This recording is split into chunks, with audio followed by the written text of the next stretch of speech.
Hi friend, ನಮಸ್ಕಾರ. ಇವತ್ತು ಹಾಗಲಕಾಯಿ ಸ್ಪ್ರೇ ಇದೆ ಅಂತ ಕುಣಿಗಲ್ ಹತ್ರ ಬಂದಿದ್ವಿ. ಅವಾಗ ಕುಣಿಗಲ್ ಬಂದ್ಬಿಟ್ಟು ಡ್ರೋನ್ ಇಡ್ಸ್ಕೊಂಡು ರೆಡಿ ಮಾಡ್ಕೊಂಡು ಔಷಧಿ ಎಲ್ಲ ಮಿಕ್ಸ್ ಮಾಡ್ತಾ ಇದ್ರು. ನಾನು ಔಷಧಿ ಎಲ್ಲ ಮಿಕ್ಸ್ ಮಾಡೋದು ನೋಡ್ಬಿಟ್ಟು ಈ ಕಡೆ ಹಾಗಲಕಾಯಿ ಗಿಡ ಹೆಂಗಿದೆ ನೋಡ್ಕೊಬರೋಣ ಅಂತ ಹೋಗ್ತಾ ಇದ್ದೆ. ನೋಡಿ, ಈ ಥರ ಎಲ್ಲ ತುಂಬ ಚೆನ್ನಾಗಿ ಬಂದಿತ್ತು ಹಾಗಲಕಾಯಿ ಗಿಡ ಮಾತ್ರ. ಒಳಗೆ ಹೋಗಿ ನೋಡೋಣ ಅಂತ ನೋಡಿ ಹಾಗಲಕಾಯಿ ಈ ಥರ ಎಲ್ಲ ಕಾಯ್ದಿದೆ. ಹಾಗಲಕಾಯಿ ಸೈಜ್ ಮತ್ತು ಸಖತ್ತಾಯಿತ್ತು. ಇನ್ನೂ ಸ್ವಲ್ಪ ಚೆನ್ನಾಗಿ ಸೈಜ್ ಬರಲಿ ಮತ್ತು ಸ್ವಲ್ಪ ರೋಗ ಇದೆ ಅಂತ ಹೊಡಿಸ್ಕೋಬೇಕು ಅಂತ ನಮ್ಮ ಹತ್ರ ಹೇಳಿದರು. ನಾವೆಲ್ಲ ಔಷಧಿಗೆಲ್ಲ ಡ್ರೋನಲ್ಲಿ ಔಷಧಿಗೆ ಹಾಕ್ಕೊಂಡು ಡ್ರೋನ್ ರೆಡಿ ಮಾಡಿಕೊಂಡು ಡ್ರೋನ್ ಸ್ಟ್ರೈಟ್ ಮಾಡಿಕೊಂಡೆ. ನಾವೆಲ್ಲ ಮ್ಯಾಪಿಂಗ್ ಎಲ್ಲ ಮುಗಿಸ್ಕೊಂಡು ಈಗ ಡ್ರೋನ್ ಸ್ಟಾರ್ಟ್ ಆಗುತ್ತೆ.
ಸ್ಪ್ರೇ ಎಲ್ಲ ಚೆನ್ನಾಗಿ ಆಗ್ತಾಯಿತ್ತು. ಚೆನ್ನಾಗೆಲ್ಲ ಸ್ಪ್ರೇ ಫಾರ್ಮರ್ಸ್ ಎಲ್ಲ ತುಂಬ ಹೋಗ್ಕೊಂಡ್ರೆ ಎಲ್ಲ ಮುಗಿದಾದ್ಮೇಲೆ ಡ್ರೋನ್ ಲ್ಯಾಂಡಿಂಗ್ ಮಾಡಬೇಕಂತ ಡ್ರೋನ್ ಲ್ಯಾಂಡಿಂಗ್ ಮಾಡ್ತಾ ಇದ್ದೆ. ಈ ಕಡೆ ಎಲ್ಲ ಡ್ರೋನ್ ನಿಧಾನಕ್ಕೆ ಫ್ರೀಡಮ್ ಜಾಗ ಇತ್ತು. ನಾನು ಆರಾಮಾಗಿ ತಲೆ ಕೆಡ್ಸ್ಕೊಂಡಂಗೆ ಆರಾಮಾಗಿ ಲ್ಯಾಂಡಿಂಗ್ ಮಾಡ್ತಾ ಇದ್ದೆ.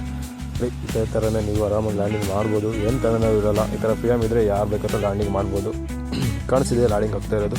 ಇದು ಲ್ಯಾಂಡಿಂಗ್ ಆದ ತಕ್ಷಣ ನಿಮ್ಗೆ ನಾವೆಲ್ಲ ಆಟೋಮೇಷನ್ ಮ್ಯಾಪ್ ಮಾಡಿದ್ವಿ. ಮ್ಯಾಪಿಂಗ್ ಆ ಥರ ನಿಮ್ಗೆ ತೋರಿಸ್ತೀನಿ ನೋಡಿ ಎಷ್ಟು ಪರ್ಸೆಂಟ್ ಆಗಿದೆ, ಏನು ಕತೆ ಅಂತ ಇಲ್ಲಿ ನೋಡ್ತೀನಿ. ಸ್ವಲ್ಪ ನೋಡಿ 47% ಆಗಿದೆ. ಅದು ಆಫ್ಲೈನ್ ಮೋಡಲ್ಲಿ ಇತ್ತು. ಯಾಕಂದರೆ ಡಾಟಾ ಆಫ್ ಆಗಿತ್ತು ಅಂದರೆ ಅದಕ್ಕೋಸ್ಕರ ಆಫ್ಲೈನ್ ಮೋಡಲ್ಲಿ ಇತ್ತು. ಅದು ಆಫ್ಲೈನ್ ಮೋಡ್ ಚೆಕ್ ಮಾಡ್ಕೊಂಡು ನೋಡಿ ಆ ಥರ ಕಾಣಿಸ್ತಿದ್ದೆಲ್ಲ ಆ ಥರ ಎಲ್ಲ ಮ್ಯಾಪಿಂಗ್ ಮಾಡಿಬಿಟ್ಟು ಆಟೋಮೇಷನ್ ಮಾಡೋದು. ಅದಾದಮೇಲೆ ಸ್ಪ್ರೇ ಎಲೆ ಮೇಲೆ ಈ ಥರ ಬಿದ್ದಿದೆ. ಸ್ವಲ್ಪ ಕ್ಯಾಮ್ರಾ HD ಇರಲಿಲ್ಲ ಅದು ನೋಡಿ. ಅದಾದಮೇಲೆ ಡ್ರೋನ್ ಎಲೆ ತಗೊಂಡು ನಾವೆಲ್ಲ ಎಕ್ಸ್ಪ್ಲೋರ್ ಮಾಡ್ತಾಯಿದ್ವಿ ಫಾರ್ಮರ್ಸ್ಗೆ.